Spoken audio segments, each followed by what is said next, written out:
Coming up on Arirang News, South Korea and the United Nations command member states say there'll be a joint response against any attack that threatens the security of the country, denouncing North Korea's unlawful nuclear and missile programs.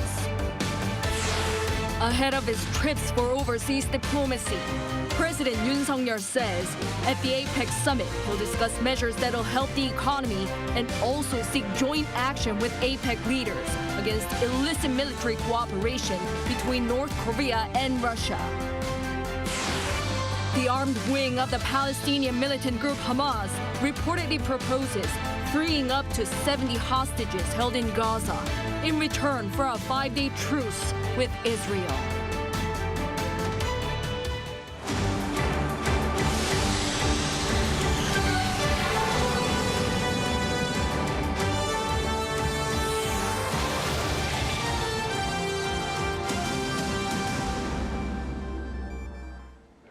Good evening. It's 9 p.m. here in Seoul. Thank you for joining us on Arirang News. We start with the international efforts to maintain peace on the Korean Peninsula. Defense ministers and representatives from South Korea and the United Nations command member states convened in Seoul on Tuesday, vowing a joint response against any attack that challenges the security of the country. Defense correspondent Choi Min-jung leads us off. South Korea and the UN command member states have vowed unity against challenges posed on the Korean Peninsula. In a joint statement following the inaugural defense ministerial meeting on Tuesday, defense ministers and representatives declared that they will be united upon any renewal of hostilities or an armed attack on the Korean Peninsula, challenging the principles of the UN and the security of South Korea.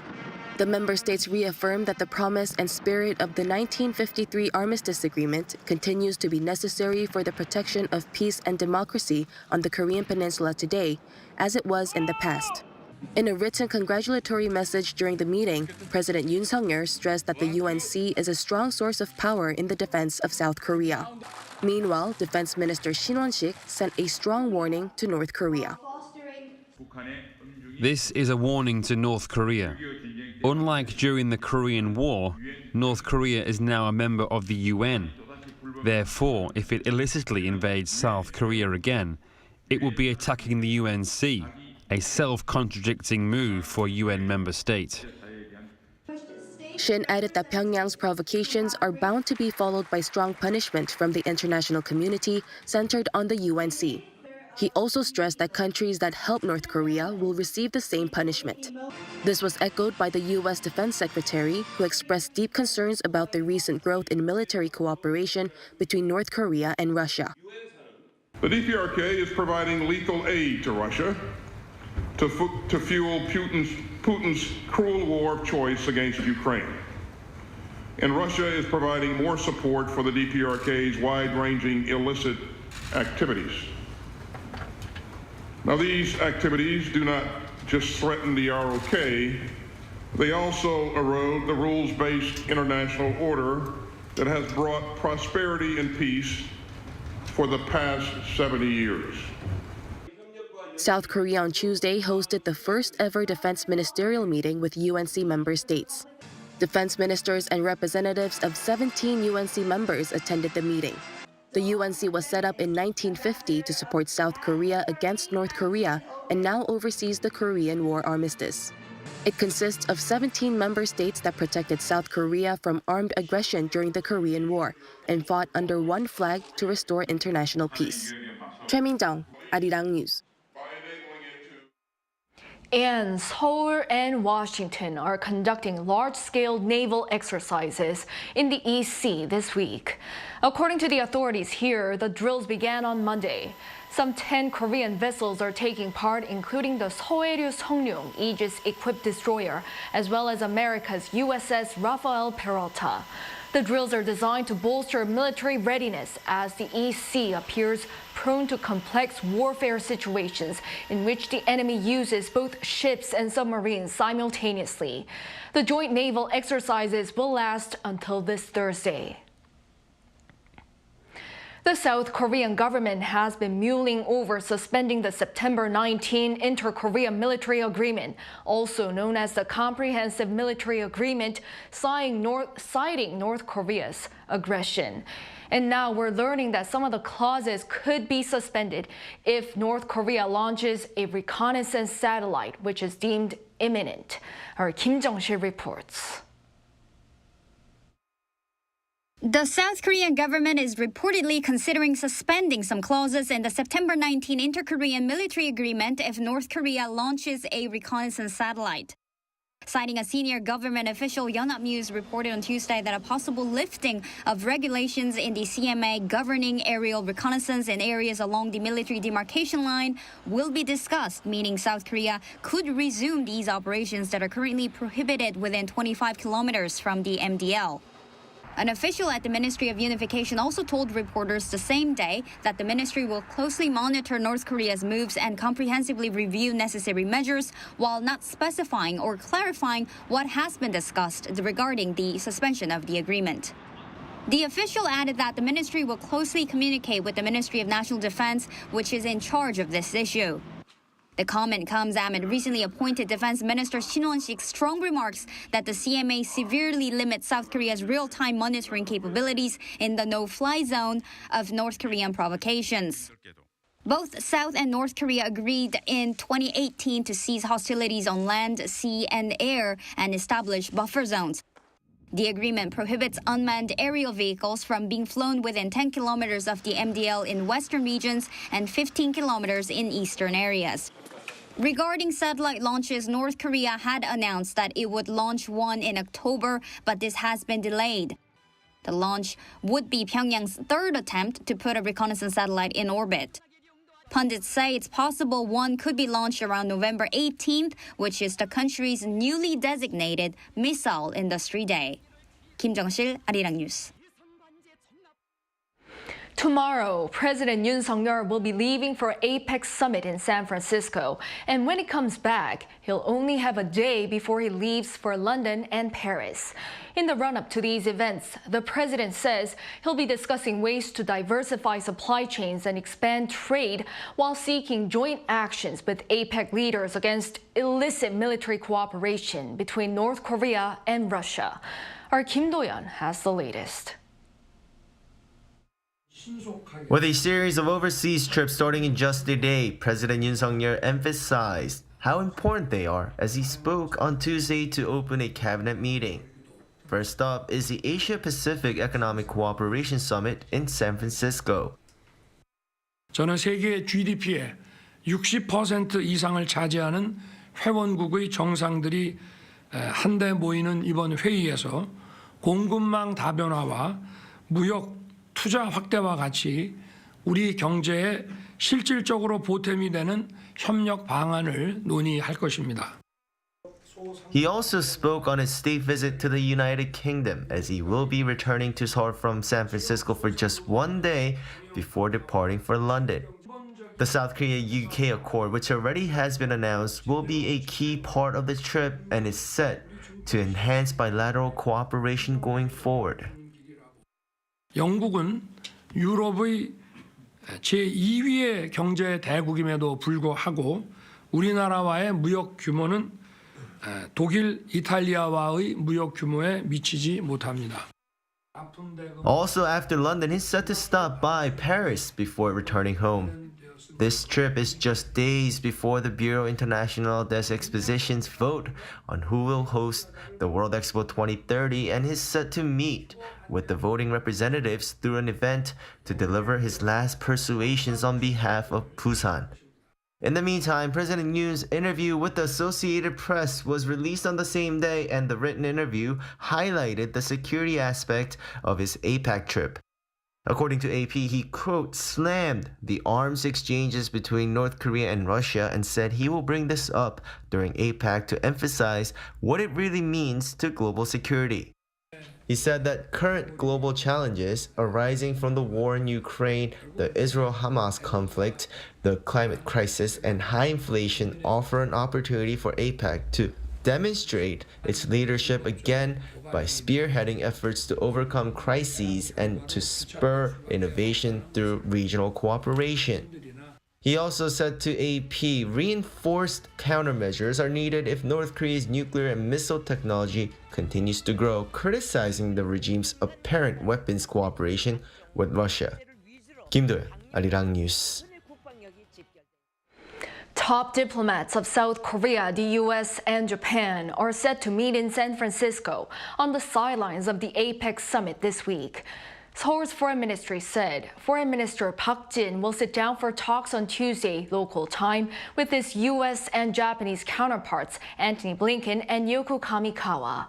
They're expected to address the growing concerns on military cooperation between North Korea and Russia, as Pyongyang is believed to have provided Moscow with weapons in exchange for technology for its nuclear and missile programs. The situation in the Middle East and economic cooperation between the three countries are also likely to be on the agenda. Also in San Francisco, this week's high-stakes meeting between the leaders of the U.S. and China on the margins of the APEC summit is expected to restore bilateral military communication channels. And China may resume purchases of a U.S. plane maker Boeing's aircraft as a sign of improvement in bilateral relations. Our Peunji has more on what to expect. U.S. President Joe Biden and Chinese President Xi Jinping are expected to agree on the partial reopening of military-to-military communication channels during their meeting this week.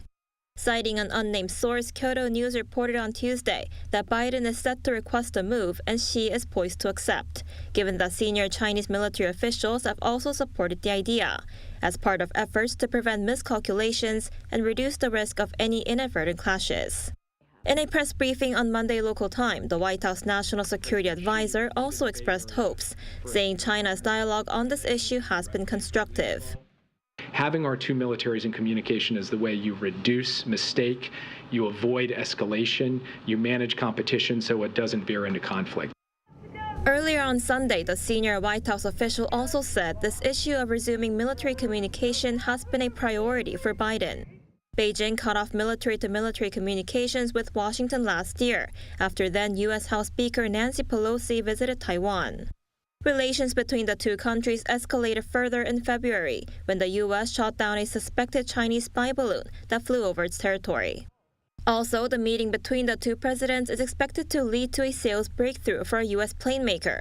As a report says, China may resume purchases of Boeing's best-selling 737 MAX aircraft, ending a long commercial freeze of more than 4 years. Bloomberg reported that the Chinese government is considering unveiling a commitment for the aircraft when Biden and Xi meet this week, as a signal of a recent thawing between the two countries. Deliveries of Boeing 737 MAX to Chinese airlines were halted, and the company has not made any significant sales of the aircraft following two deadly crashes in October 2018 and March 2019 that killed almost 350 people. Peunji, Arirang News. Hamas has reportedly proposed a hostage swap for a temporary ceasefire deal, but whether or not Israel accepts this remains unclear. Meanwhile, the Israeli defense minister said that Hamas has lost control of Gaza. Shinayong reports. Hamas said on Monday local time that it was ready to release up to 70 women and children held in Gaza in return for a 5-day truce with Israel. In a message on Hamas's official Telegram channel, the group said the armistice should include a complete ceasefire and humanitarian aid for the Gaza Strip.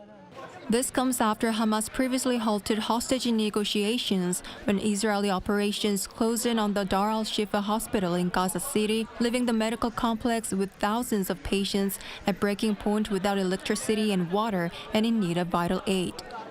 Thousands had to flee as gunfire and bombings continued outside its compound.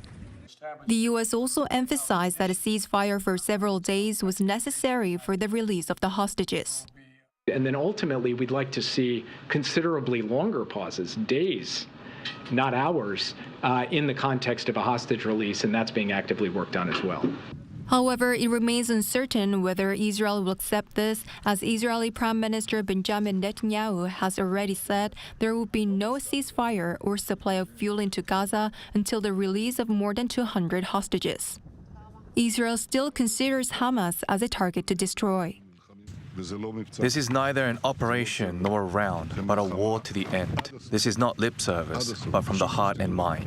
If we do not finish them, it will come back. Israeli Defense Minister Yoav Gallant said Monday that Hamas had lost control over the Gaza Strip as residents no longer trusted the Hamas government. Gallant said that Israel's action in Gaza continued to destroy Hamas infrastructure and kill Hamas commanders, and that the terrorists were heading south, leading to success in the northern part of the Gaza Strip. Meanwhile, the Israel Defense Forces said they successfully took over the Palestinian Legislative Council building in Gaza, which has only served Hamas's lawmakers. An image circulating on social media shows IDF troops inside Gaza's parliament building after capturing the site. 신하영, 아리랑 뉴스.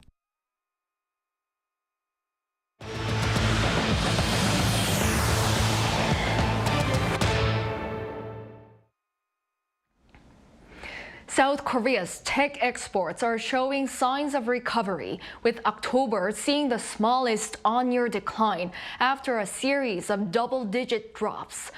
A turnaround in memory chip exports was the driving force. Our Moon Hae-ryun has the details. South Korea's tech exports recorded their smallest on-year decline of 2023 on the back of rising outbound shipments of memory chips. Data released by the Ministry of Trade, Industry and Energy on Tuesday shows that ICT exports for October came to just over $17 billion. While this is 4.5% less than the amount recorded the same month the year before and marks an on-year decline for 16 months straight, this is the lowest decline recorded so far this year. The ministry attributed the slowing drop to the turnaround in memory chip exports, which had seen a downturn since last July. Memory chip exports in October came to just over $4.5 billion, a 1% increase in value on year as the average unit prices of DRAM and NAND flash chips have risen. It's the first time that memory chip exports, one of the country's main tech export sectors, have seen a rise in 16 months. The display sector also saw a 13% increase, coming to just under $2.3 billion, showing a consecutive incline for 3 months as mobile OLED display exports saw a rise. However, the mobile industry as a whole saw a drop of over 3% as global demand weakened, other than the premium smartphone sector, which saw a rise in exports to the US for 5 months straight. Exports of computers and telecommunication devices also fell on year by over 26% and 23% respectively, as the global economic slowdown has led to a drop in investments in infrastructure for these sectors. By country, South Korea's tech exports saw an increase in shipments to Vietnam, but a slump in shipments to China, the United States, the European Union, and Japan. China is the country's biggest destination for ICT exports, responsible for over 40%.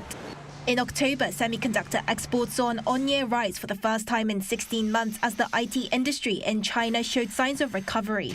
And the overall on-year decline of tech exports recorded a single-digit drop for the first time since September last year. Moon Hae-ryun, Arirang News.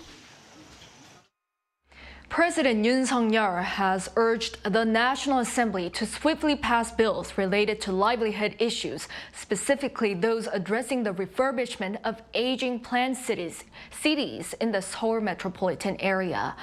During a cabinet meeting on Tuesday, Yoon emphasized the need for Parliament to expedite the special law within the year, saying it's crucial for improvements in residential environments and managing migration demands.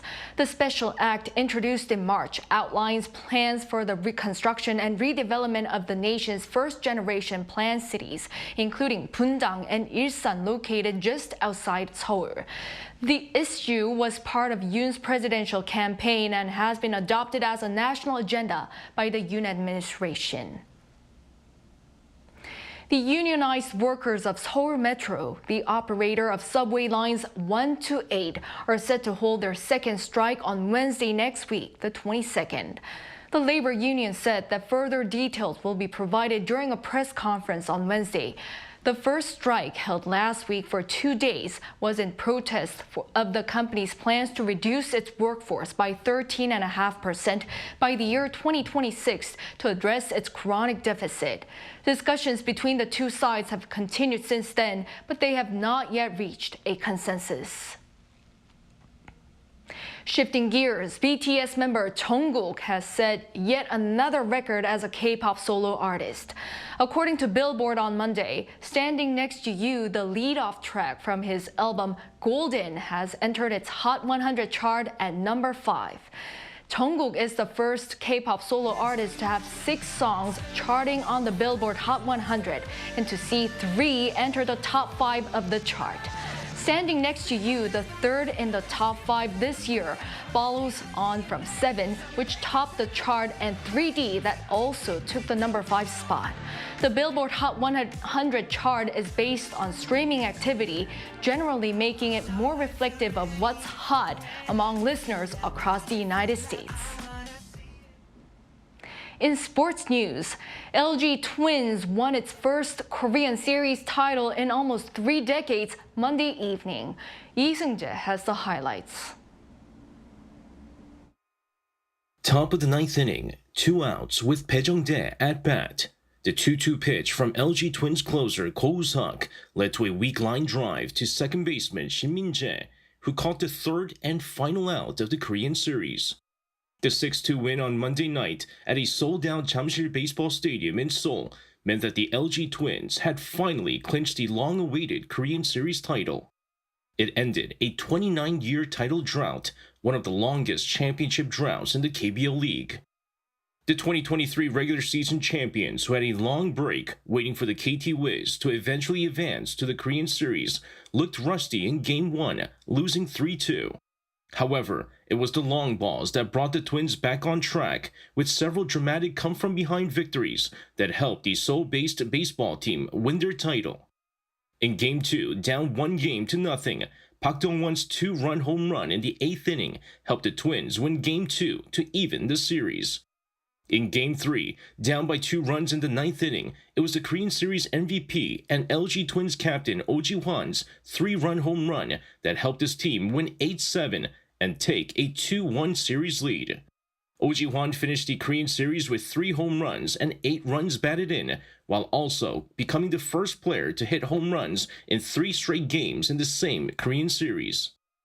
The Korean Series win sent fans into a frenzy despite the frigid November weather, and they hope they won't have to wait another 29 years for the next championship title. Lee Seung-jae, Arirang News.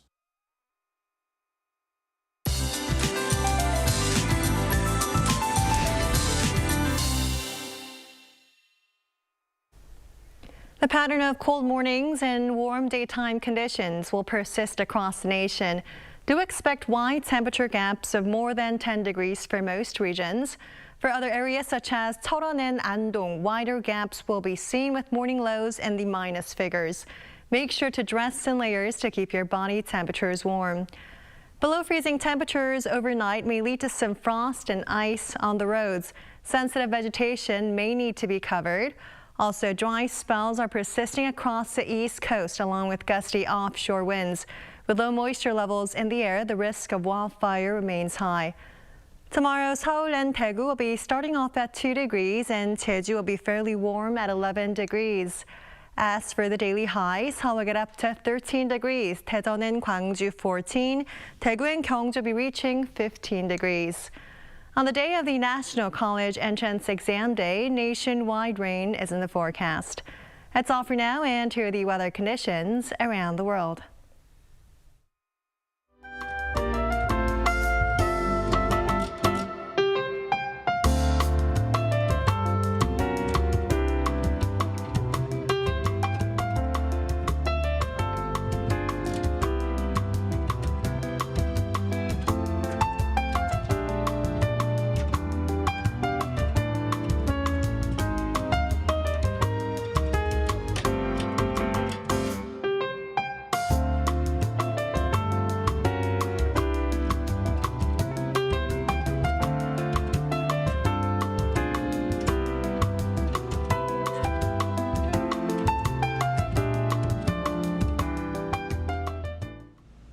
That is all for tonight's newscast. Thank you for watching. We'll be back tomorrow with the most up-to-date news. Good night.